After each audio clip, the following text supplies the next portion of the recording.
There are two very different versions of events as to what happened here. According to security sources from the Ministry of the Interior, a number of prisoners who had been arrested, it seems, after the siege of the Fatah Mosque here on Saturday in Cairo. They were being transferred to a prison outside of Cairo in a prison van. Now, that prison van, according to these security sources, came under attack from armed gunmen. A police officer was taken hostage inside the van, and security forces in trying to free him fired tear gas into the van, and that's when these prisoners were killed. Now, that is not the story that we're getting from the Freedom and Justice Party, the Muslim Brotherhood. They are saying that these people were killed in cold blood, that there was no attack on the prison van, and that police simply fired live ammunition and tear gas through the windows of the police van. They also put a different figure at the death toll. They're saying that 52 people were killed.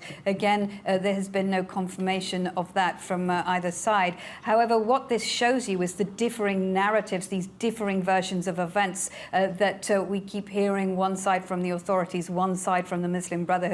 And really, this has been like this throughout this political impasse and this conflict. And Catherine, there wasn't such a big turnout in yesterday's protests. Was this due to security fears? Well, yesterday there were a number of marches planned here in Cairo that were due to converge on two main rallying points. One of those rallying points was a place called Roxy Square, that's in Heliopolis, very close to the presidential palace. Now, at the very last minute, that rally was cancelled, and a Muslim Brotherhood spokesman told me that the reason they had cancelled it was that there were reports of, and indeed eyewitnesses told us this, that there was police snipers on the roofs of buildings around Roxy Square.